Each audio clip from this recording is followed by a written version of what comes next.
Depot থেকে জ্বালানি তেল কম পাওয়ায় তেল উত্তোলন বন্ধ রেখেছে খুলনার পেট্রোল পাম্প মালিকরা। সকাল থেকে ডিপোর সামনে লরি থাকলেও তেল উত্তোলন করছে না কেউই। চাহিদা অনুযায়ী সরবরাহ করা না হলে তেল উত্তোলন বন্ধ রাখার সিদ্ধান্ত তাদের। এ বিষয়ে আরো জানাতে মেঘনা ডিপোর সামনে থেকে যুক্ত হচ্ছেন রামিম চৌধুরী। রামিম, জ্বালানি তেল পরিবেশক সমিতির নেতারা কি বলছেন একটু জানাবেন আমাদের। মিম, তেল নিয়ে যে অস্থিরতা সেটা কিন্তু এখনও কাটছে না খুলনাতে। গত কয়েকদিন ধরে আমরা দেখছি যে এই তেল নিয়ে কিন্তু বেশ অস্থিরতা তৈরি হয়েছে।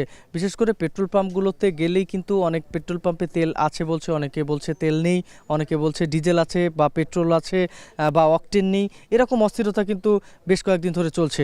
এরই মধ্যে আজকে সকাল থেকে কিন্তু পেট্রোল ডিপো থেকে তেল উত্তোলন বন্ধ করে দিয়েছে পেট্রোল পাম্প মালিক সমিতি এবং তেল পরিবেশক সমিতির নেতাকর্মীরা। তারা কিছুক্ষণ আগে একটি মিটিং করেছে তাদের অফিসে। তারা যেটি বলছে যে মূলত তেল কিন্তু তাদের যে চাহিদা, সেই চাহিদা অনুযায়ী কিন্তু তারা তেল পাচ্ছেন না, যার ফলে পেট্রোল পাম্পগুলোতে এই অস্থিরতাগুলো তৈরি হচ্ছে। এখানে আপনি দেখতে পাচ্ছেন যে এই যে ডিপো রয়েছে, এই ডিপোর একদমই সামনে কিন্তু এখানে বেশ কিছু লরি এখানে কিন্তু রাখা হয়েছে। সব লরি কিন্তু এখানে একেবারে সারি দিয়ে রাখা হয়েছে। তারা কিন্তু তেল নিতে এসেও কিন্তু তেল তারা নিচ্ছে না। তার মূল কারণ কিন্তু এই পেট্রোল পাম্প মালিক সমিতি বা এই তেল পরিবেশক সমিতির যে সিদ্ধান্ত, সেই সিদ্ধান্ত তারা বলছে যে অনির্দিষ্টকালের জন্য তারা এই সিদ্ধান্ত বহাল রাখবে যদি তাদের যে চাহিদা, সেই চাহিদা অনুযায়ী তেল না পাওয়া যায়।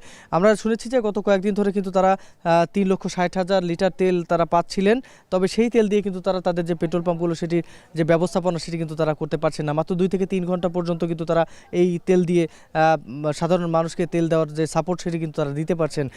এখানে তাদের যে দাবি সেটি কি তারা বলছেন যে এই 3,60,000 তেল লিটারের বদলে কিন্তু তাদের দিতে হবে 5,000 লিটার তেল, এবং এই 5,000 লিটার তেল যদি প্রতিদিন দেওয়া হয় সেক্ষেত্রে কিন্তু তারা খুলনাঞ্চলের যে খুলনা 10 জেলা সহ যে 16টি জেলা রয়েছে এই অঞ্চলের, সেই জেলায় যে এই 3টি ডিপো থেকে যেসব জায়গায় তেল যায় তারা মোটামুটি সব কিছু সমাধান করতে পারবেন কিছুটা হলেও, এমন কথা কিন্তু তারা বলছেন।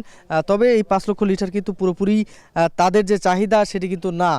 তারা বলছেন যে তেলের যে সংকট দেখানো হচ্ছে সেটি যেন না হয়, রেশনিং পদ্ধতিতে তারা সব জায়গায় তেল দিবেন এবং তাদের যে চাহিদা 5 লক্ষ লিটার, সেই 5 লক্ষ লিটার দিলে তারা কিছুটা সমাধান করতে পারবেন।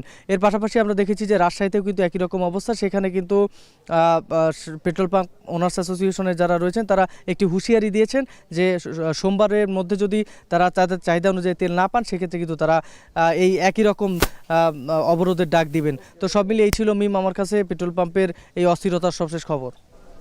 খুলনা থেকে সরাসরি যুক্ত হয়েছিলেন রামিম চৌধুরী।